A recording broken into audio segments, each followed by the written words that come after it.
회복, 우리 두 번째 시간 우리에게 주시는 말씀의 제목은 예루살렘으로 돌아간 자들입니다. 예루살렘으로 돌아간 자들. 우리는 회복의 주제, 그러면서 성전 재건의 프로젝트, 제목이 좀 거창한데요, 그 말씀을 하나하나 나누다 보면 오늘 우리 교회의 시간표와 오늘 이 말씀이 함께 가고 있다는 사실을 우리가 깨닫게 됩니다. 그래서 우리 교회도 지금 2월부터 시작해서 오늘까지 하나님의 은혜 가운데 달려온 올 한 해인데요, 정말 예루살렘에 무너진 성전이 재건되듯이 우리 교회에 잃어버렸던 영광, 그 충만했던 은혜를 다시 한번 회복하는 그 마음과 우리의 믿음으로 나아가는 그런 응답의 시간이 되기를 소원한다는 것입니다. 오늘 이 응답의 시간에 고레스의 칙령이 선포되었어요. 우리 지난주 말씀과 오늘 말씀이 계속해서 연속되는 연계성이 있는 말씀이기 때문에 지난 줄거리를 한번 우리가 되짚고 넘어갈 필요가 있겠다. 우리 지난 첫 번째 말씀, 여호와의 성전을 건축하라, 여호와의 성전을 재건하라, 우리 지난주 말씀이었는데요, 그 말씀에서 여러분 마음에 남거나 기억되는 말씀이 있습니까? 여호와의 성전을 재건하라. 남유다 백성들이 70년의 포로 생활에 때가 참에 하나님께서는 고레스를 통해서 명을 내리신 거죠. 고레스의 칙령이 선포되었다. 이것은 지금 우리가 말씀을 통해서 편안하게 듣고 있으니까 그렇지 그 당시만 해도 믿기지 않는 칙령이에요. 믿을 수 없는 일이 일어난 것입니다. 그런데 우리가 말씀을 통해서 듣고 보았듯이 이 모든 것은 하나님의 작품이었다는 거죠. 하나님께서 이미도 예레미야 선지자, 이사야 선지자들을 통해서 예언하신 말씀을 이루신 사건이었다라는 것을 우리는 성경을 통해서 확인할 수 있었습니다. 뿐만 아니라 때가 되매 예레미야를 통해서는 70년의 포로 생활, 그 때가 차면 다시 고국 땅으로 돌아오게 될 것이다 하나님 말씀하셨고요, 이사야 선지자를 통해서는 고레스라는 바사 왕이라는 그 고레스의 이름을 지명하면서 내가 기름 부어 그에게 칭호를 주었고 그에게 허리에 띠를 띠게 하며 열국이 그 앞에 다 무릎 꿇게 하시면서 그의 입을 통해서 이 명령을 내리게 하시는, 고레스 칙령을 내리게 하셔서 이스라엘에게 해방을 주시고 자유를 주시게 하시겠다는 그 예언의 말씀을 성취시켰던 그 사건을 우리가 지난주에 살펴보았습니다. 다시 말해서 이 에스라서를 통해서 우리에게 말씀하시고 있는 하나님의 메시지는 다름 아닌 하나님께서 이 세계사 역사를 주관하셔서 이방인, 이방 나라의 왕 고레스의 입을 통해서 그 칙령을 통해서 하나님은 그 약속을 이루셨다는 것입니다. 포로로 끌려갔습니다. 나라는 망하고 성전은 완전히 다 무너져 내렸습니다. 소망이 보이지 않습니다. 70년이라는 포로 생활은 미래가 없는 삶이잖아요. 그냥 속국으로 포로로 평생을 살아갈 수밖에 없는 형편에 놓여 있는 이스라엘. 하나님은요, 그 이스라엘을 잊지 않았다는 거예요. 그 이스라엘을 기억하고 계셨다는 거예요. 그리고 포로로 끌려가기 전에 주셨던 그 말씀을 하나님은 신실하게 그 약속의 말씀을 지키셨다. 그 약속의 말씀을 친히 이루셨다는 사실을 우리에게 보여주고 있는 것입니다. 놀라운 사실은요, 하나님은 이 감동의 역사로 이 같은 일들을 행하셨다는 거예요. 그래서 우리 지난주 말씀에서 다른 건 잊어버려도 고레스의 마음을 감동시키시사, 고레스의 마음을 감동시키시사 그 칙령을, 그 융화 정책을, 압박 정책이 아니라 폭군으로서 폭력과 여러 가지 어떤 그 잔인했던 여러 나라의 왕들처럼 이 포갑으로 식민 정책을 쓴 것이 아니라 융화 정책으로, 회유 정책으로 끌려와 있는 모든 포로들을 자국으로 돌려보내고 심지어는 그들이 믿는 신까지도 허용해 주는, 그 시대에는 결코 납득할 수 없고 믿을 수 없는 일을 고레스가 행한 것이거든요. 이 일을 하나님이 감동하사, 하나님께서 그 마음을 감동시키사 그 일을 행하셨다. 에스라서 1장은 우리에게 말씀하고 있는 겁니다. 이 감동이라는 단어는요, 우리가 좀 주목할 것이 우리가 지금 믿고 있는 하나님의 말씀으로 믿고 있는 성경 66권이 바로 하나님의 감동으로 기록된 책이에요. 오늘 이것이 우리에게 주는 교훈이 무엇입니까? 하나님은요 1600년 동안 한 번도 모여서 회의하지 않고 만난 적이 없는 40여 명을 들어서 이 성경을 기록하게 하셨거든요. 그런데 놀라운 것은 이 성경의 저자가 한 40여 명 되는데, 그리고 1600년 동안 이 성경을 기록하게 하셨는데 그 내용이, 그 흐름이 맥을 같이 한다는 거예요. 왜요? 하나님의 감동으로 기록된 책이기 때문에. 여러 사람의 손으로 기록된 것 같지만 그 사람이 쓴 글의 내용은, 의미는 하나님의 감동으로 되어서 기록된 책이기 때문에 우리는 이 책을 하나님의 말씀으로 믿는 것입니다. 하나님의 감동으로 고레스를 통해서 오늘 유다 백성들에게 그 언약을 성취시키시고 포로 70년의 삶을 청산하고 다시금 고국 땅으로 돌아가게 하셔서 예루살렘 땅에 무너진 성전을 다시금 재건하도록 하나님 역사하시는 그 역사가 오늘도 성경 66권을 통해서 동일하게 오늘도 우리 가운데 일어나고 있다는 사실을 우리는 믿어야 할 것입니다. 이게 말씀의 역사인 거예요. 그래서 이 에스라서를 통해서 우리가 받는 교훈이 있다면, 왜 하나님은 이처럼 고레스 왕을 통해서 감동하시면서 세계의 역사를 주관하시면서까지 오늘 이스라엘을 고국 땅으로 돌아오게 하셔서 그 땅에 무너진 성전을 회복시키시려고 하시는가? 여러분 생각해 보세요. 왜 예레미야, 이사야 선지자의 말을 이루시고 왜 고레스의 마음을 감동시키시면서까지 하나님께서 이루시고자 하시는 일이 뭐였죠? 성전을 재건하는 일이었어요. 아직은 그들이 돌아와도, 성전을 재건해도 그 땅은 페르시아의 속국입니다. 나라가 독립을 한 것은 아니에요. 그러나 먼저 그 나라의 독립 이전에 성전을 재건토록 하나님은 이 모든 역사를 이루어가고 계신다는 것입니다. 우린 여기서 놓치지 말아야 될 중요한 한 가지가 있는 것은 이 성전 재건의 의미를 우리의 마음에 담아야 한다는 것입니다. 성전 재건, 왜 하나님은 이 모든 역사를 주관하시면서 70년이란 세월을 기다리시면서 바로 바사왕 고레스의 마음을 감동시키면서까지 성전 재건을 이루시려고 하셨는가? 그 이유는 다름 아닌 그 성전에 하나님의 임재의 역사가 있기 때문입니다. 다시 말해서 오늘 이스라엘 백성들은 하나님의 임재를 떠난 거예요. 성전이 무너지고 오늘 그 땅이 망하고 포로로 끌려갔다는 것은 하나님을 떠난 결과라는 사실을 보여주고 있는 것입니다. 그래서 그들에게 하나님은 회복의 은총을 내리신 것이 바로 성전 재건의 일인데, 성전이 재건됨으로써 하나님의 임재를 회복하는 거예요. 하나님의 임재 회복은 하나님과의 무너진 깨어진 관계가 다시금 회복되는 것입니다. 오늘 이것이 이스라엘에게 주시는 하나님의 회복의 은총인 것을 우리는 깨닫게 되는 것입니다. 저는 이 말씀을 묵상하면서 개인적으로 생각하는 것은, 제가 하나님이라면 이스라엘 나라 같은 나라를 쓰지 않을 것 같아요. 대제국 바벨론이든지 아니면 바벨론을 함락시키고 그 이후에 일어선 이 페르시아 제국, 바사 제국을 들어서 하나님이 역사하신다면 온 천하가 그 역사 앞에 쉽게 무릎 꿇을 것 같아요. 그런데 왜 하나님은 그 미미한 나라를 들어서 쓰시는가? 늘 하나님의 말씀을 저버리고 우상 숭배에 빠져서 그렇게 노예로 끌려가고 포로로 끌려가고 속국되어지는 그 슬픈 아픈 역사를 가진 이스라엘을 왜 하나님은 고집스럽게 쓰시는가? 여러분 그런 생각 해보지 않으셨습니까? 좀 미국 같은 이런 강대국을 들어서 하나님이 말씀의 역사를 펼쳐나가신다면 이게 손쉽잖아요. 확실하잖아요. 그런데 늘 말씀 앞에 믿음으로 서지 못하고 연약하기 짝이 없는 이스라엘 같은 작고 작은 나라를 왜 하나님은 쓰시냐 이거예요. 성경을 찾아보니까요, 신명기 7장 7절의 말씀에 이런 말씀이 기록되어 있습니다. 여호와께서 너희를 기뻐하시고 너희를 택하심은 너희가 다른 민족보다 수요가 많기 때문이 아니라 너희는 오히려 모든 민족 중에 가장 적으니라.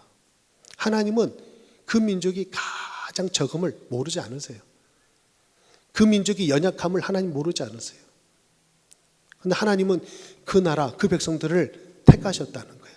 언약의 백성으로 택하셔서 부르셔서 세우셨다는 것입니다. 하나님의 약속은 신실합니다. 하나님의 약속은 영원하십니다. 그래서 하나님은 이스라엘 백성들 가운데 주신 언약을 신실하게 오늘도 이루어가고 계시는데, 이처럼 약한 자들을 들어서 강한 자를, 미련한 자들을 들어서 지혜로운 자를 부끄럽게 하시며, 진정 이 나라 이 민족의 하나님이 참신이신 것을 오늘도 역사 가운데 나타내심을 우리는 볼 수 있는 것입니다. 오늘 이 말씀이 우리에게 은혜가 되는 것은 우리가 바로 이스라엘 백성 같은 자가 아니냐. 세상과 우리를 비교해 볼 때 우리같이 미련하고 우리같이 무익하고 무능한 자가 또 어디 있겠어요? 하지만 우리 안에는 하나님의 언약의 말씀이 담겨져 있는 거죠. 이게 은혜인 것입니다. 이스라엘 백성들이 잘나서가 아니에요. 특별해서가 아닙니다. 하나님께서 언약의 백성으로 삼으신 것입니다. 오늘 저와 여러분이 여느 사람들과 달라서 특별해서 우리가 오늘 이 자리에 앉아 있는 게 아니잖아요. 하나님의 은혜 가운데 오늘 이 자리에 우리가 믿음으로 서 있는 것 아닙니까? 더 놀라운 것은 하나님은 오늘도 그 말씀을 우리에게 주사 그 약속의 말씀을 신실하게 이루어 가시는데, 오늘 이스라엘 백성들을 통해서 역사를 이루어 가시고자, 그 말씀을 이루시고자 바벨론을 흥하게 하셨다가 망하게 하시고, 오늘 바사왕 고레스의 마음을 감동시키면서까지 세계 역사를 주관하시면서 이스라엘을 향하신 하나님의 역사를 이루어가고 계신다는 사실, 저는 이 말씀 앞에 다시 한번 놀라며 우리에게도 이 은혜가 주어졌다는 사실을 확신하게 되는 것입니다. 우리에게 소망은요, 우리에게 있지 않아요. 우리 인생의 소망은 우리에게 있지 않다는 것입니다. 저와 여러분의 인생의 참된 소망은 우리 안에 있는 하나님의 말씀 속에 소망이 있고 미래가 있는 줄 믿습니다. 그 말씀을 붙잡고 나아가느냐 아니면 그 말씀을 놓치느냐, 이것이 우리의 삶의 이야기가 된다는 사실을 오늘 이스라엘 역사를 통해서 오늘도 우리가 배우게 되는 것이죠. 그래서 우리는 에스라스를 통해서 사관을 배우게 됩니다. 어떤 사관입니까? 역사를 보는 우리가 관점을 갖게 된다는 거예요. 역사의 주인공은 하나님이심을, 모든 역사를 주관하시는 분은 하나님이신 것을 우리는 배우게 된다는 것이죠. 또 하나, 그 역사는 하나님의 언약 백성 중심으로 오늘 이루어가고 있다. 이스라엘 백성, 그 작고 작은 나라, 미약한 나라, 무능한 나라, 어찌 보면 믿음조차도 없는 그 나라를 하나님께서 끝까지 놓지 않으시고 붙드시사 그 신실한 약속을 이루시면서 오늘도 하나님은 세계를 움직이면서 그 역사를 이루어가고 있다는 사실을 우리가 바라보면서, 오늘도 우리가 이 말씀 앞에서 붙들어야 될 것이 하나가 있다면 하나님 우리에게 주시는 언약의 말씀인 것을 우리는 믿어야 할 것입니다. 그 말씀은 반드시 이루어진다는 거예요.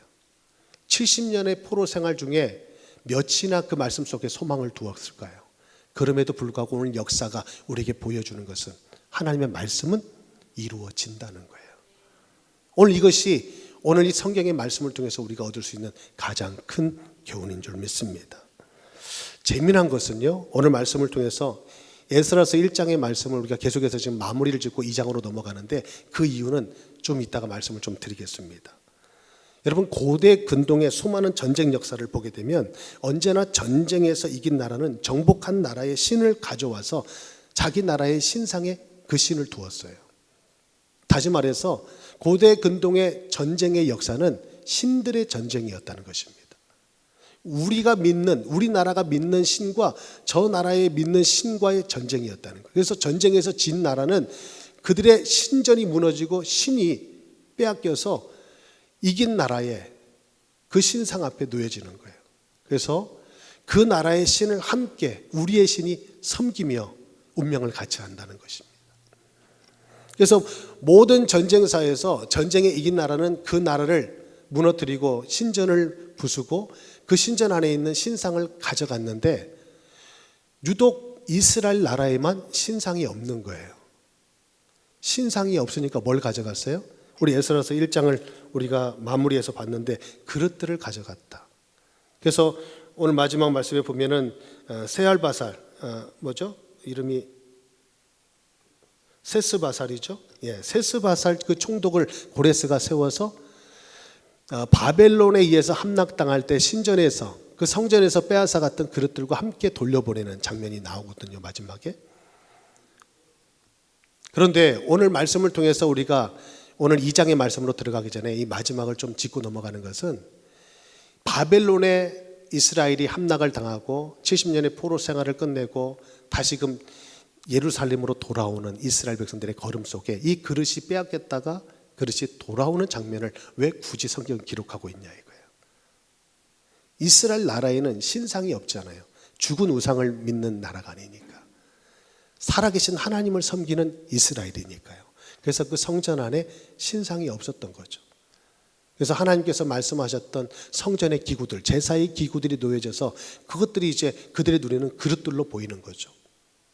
그 그릇들을 다 걷어간 거예요. 빼앗아 간 것입니다. 그런데 오늘 이들이 돌아오면서 그 그릇들을 가지고 돌아오게 만들어요. 고레스가 에스라서 1장 8절에 보면 창고지기 미드르닷에 명령을 내려서 빼앗아온 그릇을 다 함께 내어주면서 돌아가게 만든다는 거죠. 저는 이 대목이 우리가 그냥 쉽게 지나칠 수 있는 대목이지만 우리에게 큰 울림을 주는 말씀이 아닌가. 우리가 오늘도 하나님을 예배할 때요, 이런 성물들을 지금 눈으로 보이지 않는 우리가 성물을 가지고 하나님께 나아간다는 사실 여러분 알고 계십니까? 하나님은요, 하나님께 나아갈 때, 죄인들이 하나님께 나아갈 때 제사를 드리는 방식도 또 그 성전에 놓여질 그릇도 하나님 다 명하셨어요. 그래서 성전도요, 하나님께서 말씀하신 규격대로 만들었고요, 그 하나님 명하신 위치에 그 물건들을 다, 성물들을 두게 만드셨다는 거죠. 철저하게 제사나 예배는요, 하나님께서 정하신 방법대로 드려야 되는 거예요. 성전 재건이 갖는 의미가 뭐라고 그랬죠? 하나님과의 임재, 하나님과의 관계 회복에 있다고 그랬잖아요. 그것이 바로 제사거든요. 제사를 온전히 회복하는 데는 필요한 제사 기구가 있어야 되는 것입니다. 그래서 빼앗긴 그 제사 그릇들이, 성물들이 다시금 예루살렘으로 돌아오는 거예요. 어찌 보면 놓칠 수 있고 잃어버릴 수 있는 것들이지만 하나님은 세세하게 아주 구체적으로 오늘 이 모든 역사를 주관해 가신다는 사실을 우리가 또한 볼 수 있는 것입니다. 오늘 우리의 예배도 마찬가지죠. 눈으로 보여지고 만져지는 성물은 없어요. 이미 제사가 예배로 우리는 바뀌어졌으니까요. 예수 그리스도의 대속의 제물로 단번에 완전히 영원히 제사는 끝났으니까요. 이제는 더 이상 희생 제사가 필요치 않으니까요. 그러나 오늘도 우리의 예배 가운데에서도 보이지 않는 성물이 우리 안에 있어야 된다는 사실을 우리는 깨달아야 하는 것입니다. 그게 무엇일까요? 바로 예수 그리스도라는 그 언약에 대한 믿음이 있지 않고서는 하나님 앞에 나아갈 수 없다라는 사실. 이것이 우리의 마음속에 간직하고 늘 붙들고 있어야 될 성물 중에 성물이라는 사실을 우리는 깨달아야 하는 것입니다. 오늘 이 시간 이 자리에 나와서 예배 드릴 때요, 어떤 형식도 의식도 많은 것들이 중요하고 필요하지만 그보다 가장 우리가 중시하며 우리 마음 가운데 오늘 이 성전에 그 제사의 기구들이 놓여진 것처럼 우리 마음 중심의 자리에 우리가 붙잡고 있어야 될 한 가지가 바로 그 언약이라는 사실. 예수 그리스도 안에서 영과 진리로 우리가 하나님을 예배한다는 사실을 우리는 꼭 기억해야 한다는 것입니다. 이렇게 해서 우리는 지난 시간 나눴던 고레스 1장의 말씀들을 다 정리했어요. 왜 오늘 두 번째 시간인데 1장의 말씀을 이렇게 장황하게 말씀드렸냐? 2장은 아주 간단하게 끝나기 때문입니다. 사실은 저는 2장을 건너뛰고 3장을 여러분들과 좀 나누려고 했는데 그러기에는 오늘 이 말씀이 우리에게 주는 교훈이 적지 않다. 그래서 1장의 말씀을 다시 한번 마음에 상기하고 오늘 2장에 예루살렘으로 돌아간 자들의 명단의 기록이 오늘 2장인데 오늘 2장의 말씀이 우리에게 주는 몇 가지의 교훈을 나누면서 오늘 말씀을 저는 마무리하려고 합니다. 한 번 더 여러분들에게 강조하고 싶은 것은 오늘 에스라서 1장이 우리에게 주는 이 에스라서를 시작하는 데 있어서 문을 여는 데 있어서 매우 중요한 역할을 차지하고 있기 때문에 몇 번 더 강조해도 저는 지나치지 않다고 봐요. 사실은 앞서 말씀드렸듯이 이 고레스의 칙령은 그 당시에 믿기지 않는 일이 벌어진 거예요. 그런데 이것을 마치 증명이라도 하듯이 1879년에 우리 지난주에 보여드렸던 고레스의 실린더, 제가 녹화된 영상을 보니까 나무통이라고 제가 설교를 했던데 다시 정정합니다. 토기로 된 원형 토기로 만든 실린더입니다. 그 실린더가 발견된 거예요. 바벨론 폐허 장소에서. 이 말은 무엇을 의미합니까? 이 고레스라는 인물도 실존하는 인물이지만 고레스의 칙령도, 믿기지 않는 그 칙령도, 융화 정책과 그 회유 정책이 사실이었다는 사실을 입증하는 거예요. 오늘 이것은 성경의 말씀이 신화가 아니라 역사적인 사실이라는 사실을 입증하는 자료가 되는 것이죠. 그래서 오늘 에스라서의 1장 1절은 고레스 칙령으로 시작하는 것입니다. 오늘 이것은 역사 가운데 살아 역사하시는, 이 세계사를 주관하시는 분이 바로 하나님이심을 우리에게 나타내신 것입니다. 이 고레스 실린더는요, 이름하여 최초의 인권 선언문이다라고 이름으로 붙여질 만큼 그 내용이 말씀드렸던 것처럼 포로로 끌려온 자들의 인권을 존중하고 그들의 문화나 그들의 전통이나 심지어는 그들이 가졌던 신앙까지도 다 존중했던, 모든 나라, 모든 민족이 믿는 신들을 다 존중하는 고레스의 칙령, 이거는 최초의 인권 선언문과 같은 역할을 했다.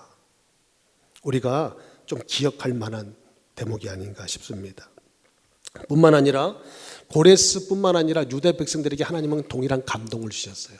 오늘 말씀을 나누겠지만 그 감동의 역사로 하나님이 이루신 것은 선지자들의 입에서 나온 예언의 말씀도 성취시킬 뿐만 아니라 고레스 1장에서 우리에게 주는 교훈처럼 하나님의 임재, 하나님과의 관계를 회복시켜 나아가시는 하나님의 역사를 우리가 볼 수 있는 것입니다. 오늘 우리가 이 말씀을 대하면서 정말 회복되기를 원하는 기도 제목이 있다면 바로 이것이죠. 우리 교회가 단순히 성도의 숫자가 줄었다 늘었다가 아니라 하나님의 임재 앞에 서 있는 교회, 하나님의 임재를 충만하게 누리는 교회, 그리고 오늘 마지막 때 하나님의 감동의 역사로 신실하게 이루어가시는 그 말씀의 역사에 구경꾼이 아니라 참여자가 되고 주역이 되는 교회가 되기를 간절히 소망하면서 이 말씀을 붙들고 우리는 나아가는 것입니다. 그 가운데 우리 지난주 말씀의 마지막은 남은 자로 끝났어요. 오늘 이 약속의 말씀을 붙잡고 기도했던, 믿음으로 기다렸던 신실한 남은 자들이 있었다. 오늘 그 남은 자들이 식령 앞에 일어선 거예요. 여러분, 말씀도요, 밤나무, 상소리나무가 다 배임을 당해도 구루터기가 남듯이 오늘 세상에 어떤 일이 일어날 줄 압니까? 이스라엘 역사를 보고 성경의 역사를 보면 많은 전쟁사가 있고 환란이 있고 고난의 역사가 끊이질 않잖아요. 그럼에도 불구하고 오늘까지 우리의 손에 이 언약이 전달된 것은 남은 자가 있기 때문에 그래요.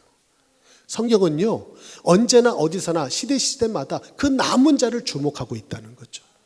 오늘 우리 교회도 남은 자의 믿음 위에 세워지고 있는 것입니다. 누가 뭐라고 해도 사람은 이 말 저 말 이런 평가 저런 평가 할지라도 하나님은 남은 자를 통해서 새 역사를 이루어 가신다는 사실을 우리는 꼭 기억해야 할 것입니다. 그런데 이 남은 자가 둘로 나뉘어요. 오늘 말씀 에스라서 2장에 가보면 둘로 나뉘는데 어떻게 둘로 나뉘느냐, 가는 자가 있고 주는 자가 있더라는 거죠. 여러분, 고레스 칙령을 계속해서 염두하시면서 에스라서를 우리가 계속 나눠야 될 텐데요, 그 백성된 자는 예루살렘으로 가서 그 너희들을 믿고 섬기는 여호와의 성전을 건축하라. 그게 고레스 칙령의 핵심 내용이에요. 그의 백성된 자는 하나님의 백성된 자들은 일어나 예루살렘으로 돌아가 너희가 믿는 신의 성전을 재건하라. 이게 고레스의 핵심 내용이라니까요. 그런데 그 명령을 받고 누구는 일어나 예루살렘으로 돌아간 자가 있는가 하면 그 페르시아 바사 땅에 그대로 머물러 있었던 자들이 있다는 거죠. 오늘 이 장을 넘길 수 없었던 이유가 바로 여기 있습니다. 그냥 여러분 보시면 아시겠지만 이 장의 이야기는요, 이름으로 시작해서 이름으로 끝나는 것을 볼 수가 있어요. 그래서 오늘 우리는 64절부터 70절까지의 그 합계만을 읽은 것입니다. 오늘 그 총합이 어떻게 된대요? 온 회중의 합계가 42,360명이요. 제가 지난주에 포로로 끌려왔던 이들이 1차 귀환에 돌아가는 유다 백성의 수가 몇이라고 그랬죠? 한 5만여 명 된다고 그랬잖아요. 그런데 오늘 보니까 총 합계가 42,360이래요. 왜 제가 5만이라고 그랬냐면 그 이어지는 65절에 보면 그 외에 열외로 숫자가 세워집니다. 남종과 여종이 7,337명이에요. 그러니까 종들의 숫자는 사람 수로 친 거 아니에요. 그런데 우리는 그 종들로 오늘 이 남종과 여종의 숫자도 함께 숫자에 넣어서 우리가 한 5만여 명으로 우리가 계산한 것입니다. 자, 이름으로부터 시작해서 이름으로 끝나는 에스라서 2장. 읽기만 해도 여러분 읽는 것조차도 쉽지 않을 거예요. 그리고 이름도요, 우리가 부르기도 사실은 쉽지 않습니다. 왜 이 말씀을 굳이 기록해 두었고 오늘 이 시간 이 따분하기 그지없는 이 말씀을 여러분들과 함께 나눠야만 하는지, 오늘 그 이유에 대한 말씀만 나누고 오늘 말씀을 마치려고 합니다. 역사가 요세푸스는 이런 말을 했어요. 고레스 칙령 앞에 바사 땅에 남을 수밖에 없었던 더 많은 사람들이 한 200에서 300만 정도가 끌려갔으니까 1차 귀환에 5만 명이 왔다는 것은 많은 숫자가 아니거든요. 더 많은 숫자들이 남은 거예요, 그 땅에. 이것은 우리가 크게 확대해서 해석하지 않고 우리 이민사만 놓고 봐도 충분히 이해될 만한 부분이라고 생각합니다. 우리가 70년의 역사를 넘어서 이민사 120년을 맞이했습니다. 하와이 땅에 밟은 이민자로부터 시작해서 지금 정확히 보니까 올해가 이민 120년 주년이 되는 해더라고요. 미국 땅에 이민 온 지가 120년이 넘은 거예요. 우리에도 고국이 있잖아요. 뭐 지금이야 시민권자가 되시고 영주권자가 되셔서 오늘 이 땅에 오랜 세월 여러분 사셨지만 하나님이 마지막 때 동방의 예루살렘으로 우리 한국을 쓰시겠다. 평양에서 일어났던 붕의 불길을 다시 회복해서 통일 황국을 이루시고 그 평양에서 하나님은 동방의 예루살렘으로 그들을 세워 마지막에 세계 복음화를 완수하겠다. 우리에게 오늘 고레스 칙령처럼 하나님의 말씀이 임합니다.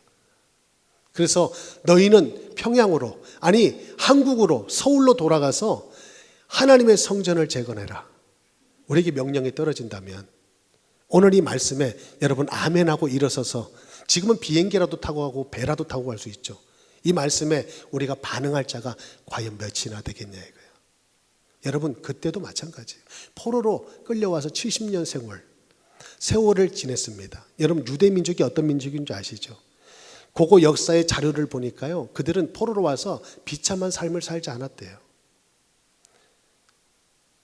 역사의 자료에 보면 그들은 상업으로, 금융업으로, 심지어는 영향력이 있는 관료가 되어서 그 페르시아 제국에서 그래도 나름대로 이름을 떨치고 삶의 든든한 터전을 일구면서 살았다는 거예요. 그 증거는 오늘 마지막으로 우리가 본문으로 보았던 사람들이 5만 명이 올 때 그들이 데리고 온 노비나, 그렇죠? 그러면서 짐승들의 숫자를 한번 보세요. 그리고 그들이 가져온 성전 건축의 기금이 되겠지만 그들이 가져온 은과 금의 양이 적지 않습니다. 오늘 우리가 한인 이민의 역사가 120년을 지나면서 첫 초창기에 넘어오셨던 우리 이민 1세들의 삶은 참으로 우리가 말로 담을 수 없는, 입에 담을 수 없는 많은 고충과 어려움이 있었을 줄로 압니다. 하지만 오늘날 우리 한인 커뮤니티, 우리 한인사를 살펴보면요, 나름대로 저 백악관에도 들어가 있고요, 각계각층의 여러 분야에서 나름대로 한국의 위상을 떨치면서 살아가고 있는 것을 우리가 볼 수 있습니다. 한마디로 말하면 바벨론의 포로로 끌려간 유대 민족들도요, 잘 먹고 잘 살았다는 거예요. 그러니 고레스의 칙령 앞에 그들이 당장 일어서서 예루살렘 땅으로 돌아갈 수 있는 상황이 형편이 아니었다는 거예요. 그럼에도 불구하고 오늘 이들은 그 고레스 칙령을 받고 예루살렘 땅으로 돌아간 자들이다. 성경은요, 하나님의 말씀에 반응하는 자에 주목하고 있다는 사실을 우리는 기억해야 합니다. 하나님은요, 기억하신다는 거예요. 우리의 믿음의 행적을, 말씀에 반응하는 우리의 삶을 하나님은 다 지켜보고 계신다는 거예요. 여러분 알고 계십니까? 오늘 우리가 미국 땅에 이민을 와서 이민자가 아니라 진정 우리가 이 땅에 이민자라는 사실. 우리는 곧 새 예루살렘으로 돌아가야 될 자라는 사실을 성경은 우리에게 교훈해 주고 있는 것입니다. 이스라엘 역사를 통해서 알라는 거예요. 우리도 장차 다시 오실 주님과 함께 새 예루살렘으로 돌아가 하나님과 영원히 예배하며 그 땅에서 하나님의 백성으로 살아가야 될 자임을 우리가 기억하라는 거예요. 그렇다면 오늘 이 고레스 칙령 앞에도 바사 제국에서 일구었던 삶의 터전을 내려놓지 못해서 돌아가지 못했던 자들이 있고, 그 말씀 앞에 고난의 길이고 미래가 예측되지 않는 길이고, 나라는 망했잖아요. 그 땅은 황폐케 되었습니다. 아무것도 보장할 수 없는 길이지만 그 말씀에 반응하며 믿음으로 일어나 돌아갔던 자들을 오늘 하나님은 하나하나 세세히 그 이름의 명단을 기록해 두시면서 오늘 우리에게 한 가지 전하고 있는 메시지는, 오늘 우리가 살아가는 이 믿음의 삶의 행적도 이같이 하늘나라 생명책에 일일이 기억되고 기록되고 있다는 사실을 알라는 것입니다. 여러분은 어떻게 하시겠습니까? 돌아가시겠습니까? 정말 돌아가시겠어요? 목숨 건 거예요. 목숨을 내놓고 돌아간 거예요, 오늘 이들이. 그래서 오늘 성경은요, 그들을 하나하나 나열하고 있습니다.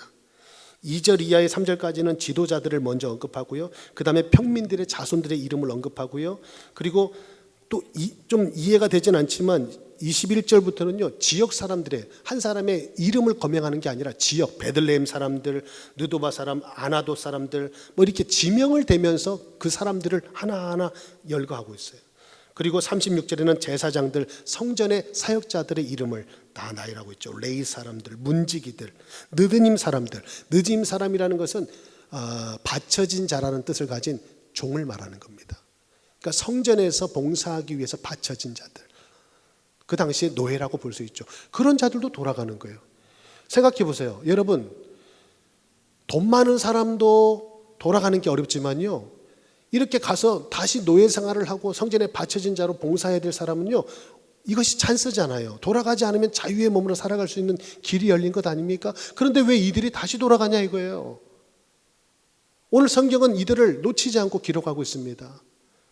심지어는요 55절 이하에 보니까 솔로몬의 신하의 자손들인데요, 오늘 이들은 전쟁의 포로로 끌려와 있는 사람들을 말하는 거예요. 전쟁 포로들이 예루살렘에서 함께 살다가 바벨론의 포로로 끌려왔고 이제는 바산 나라의 식민지로 살아가고 있는데, 거기서 자유롭게 살아갈 수 있는 길이 열렸는데도 불구하고 왜 다시 돌아가냐 이거예요.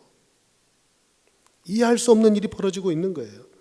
뿐만 아닙니다. 59절 이하에는요 족보도 알 수 없는 사람들이 돌아가는 거예요. 족보도 알 수 없는 사람들이. 제사장인데 제사장의 계보를 확인할 수 없는 제사장도 돌아간다고 합니다. 많은 사람들이, 많은 분야의 사람들이 오늘 이 길에 들어섰다는 거예요. 그 합계가 42,360이었다. 그리고 남정과 여종도 함께 그 길을 떠났다는 거예요. 여러분, 고레스 칙령은요 선택사항이었습니다. 내가 갈 수도 있고 남을 수도 있는 거예요. 그런데 우리가 1장, 2장 계속 역사를 살펴보면 이 사람들은요, 가는 사람은 이렇게 생명 걸고 가지만 남는 사람들도요 구경꾼으로 남는 게 아니라 그들이 가진 재산을, 물질을, 짐승을 내어서 성전 재건에 함께 보탬이 되도록 후원자가 되었다는 사실을 우리는 기억해야 돼요. 모두가 돌아가면 너무나 은혜로운 역사겠죠. 그러나 남는 자도 남는 자로서의 사명을 다하고 돌아간 자들은 또 돌아가서 마땅히 해야 될 그 사명 앞에 그들은 각자 섰다는 사실을 우리는 기억하게 됩니다. 그래서 오늘 말씀 앞에 그들은 돌아가는 자, 고잉, 가는 자가 있었고 기빙, 주는 자가 있었다. 여러분, 주는 것은 쉽습니까? 내 것을 내어주는 것은 쉽습니까? 그것도 어려운 일이에요. 그런데 이 모든 일이 어떻게 이루어졌냐? 하나님의 감동하심으로. 오늘 말씀을 보니까요, 뭐라고 기록되어 있습니까? 8절에 보니까 어떤 족장들이 예루살렘에 있는 여호와의 성전터에 이르러 하나님의 전을 그곳에 다시 건축하려고 예물을 기쁘게 드리되 힘 잘하는 대로 공사는 금고에 드리니 금이 6만 천 다리기요 은이 5천 만에요 제사장의 옷이 100벌이었더라. 오늘 이 말씀에서 우리가 얻는 교훈은, 우리가 말씀이 끝나면 이제 봉헌의 시간을 가질 텐데요, 하나님 앞에 우리의 마음을 담아 드리는 예물의 원리가 바로 이렇게 된다는 사실을 우리가 깨닫게 됩니다. 기쁨으로 드렸어요, 자원해서 드렸어요, 힘을 다해 드렸어요. 이것 또한 하나님이 주시는 그들의 마음을 감동케 하시는 은혜가 아니었나. 결국은요, 성전 재건은 하나님의 감동의 역사로 이루어졌다는 거예요. 그리고 그 말씀에 반응하는 자들, 감동을 입은 자들이 이 모든 일에 합력하여 선을 이루었다는 사실을 우리는 보게 되는 것입니다. 오늘 이 말씀 우리는 기억합시다. 가든지 주든지 구경꾼은 없는 거예요.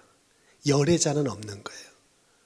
오늘 우리 교회가 성전 재건이라는 프로젝트 앞에 우리가 함께 서 있습니다. 많은 학자들이 그래요. 오늘 에스라서를 가지고 오늘날의 성전을 건축하고 성전에 관한 메시지로 사용하지 않기를. 맞아요.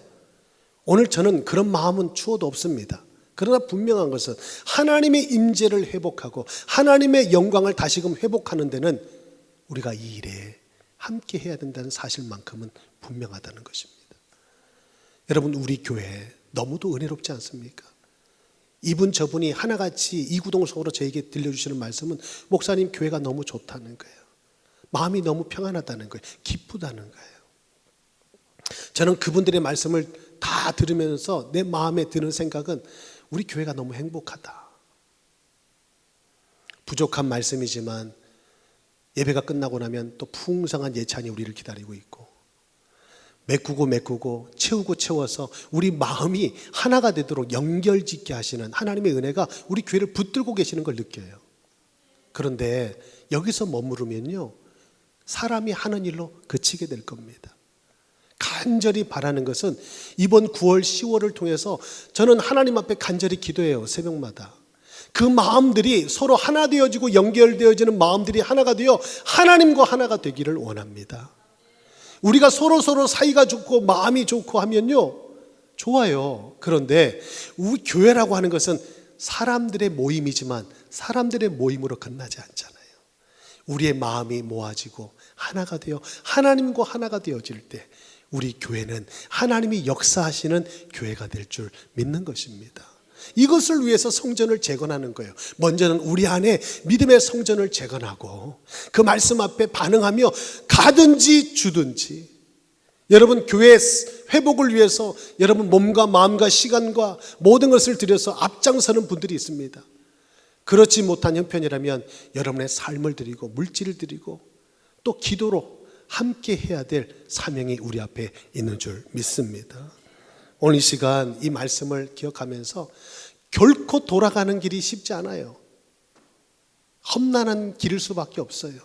하지만 그들은 말씀을 붙들고 하나님만을 바라보며 그 길을 묵묵히 걸어갔다는 사실을 우리가 기억하면서 우리 앞에 보이는 이 현실의 문제도, 심지어는 교회를 재건하고 섬기는 일에 가장 걸림돌은 우리의 삶일 것입니다.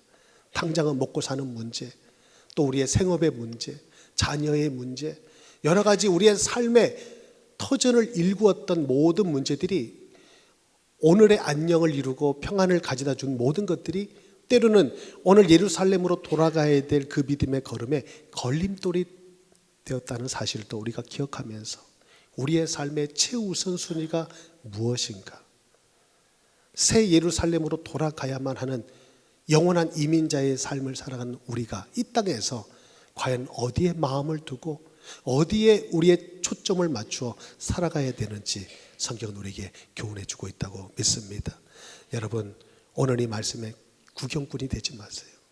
이스라엘 역사만 보지 마시고 오늘 우리의 교회 형편 속에 내가 감당해야 될 사명 앞에 우리 모두가 주역으로 서는 응답의 시간이 되기를 축복합니다. 하나님 감사합니다. 오늘 주신 말씀 내 마음에 품고 그 말씀 앞에 반응하는 자가 되기를 원합니다. 가든지 주든지 결코 하나님의 역사 속에 구경꾼 되지 말게 하시고 이제는 나아가 수룹바벨처럼 하나님의 역사의 주역으로 쓰임받는 자가 되어서 나로부터 하나님의 역사, 회복의 역사가 시작되게 하여 주옵소서. 믿습니다. 주 예수 그리스도 이름으로 간절히 축복하며 기도 올리옵나이다. 아멘.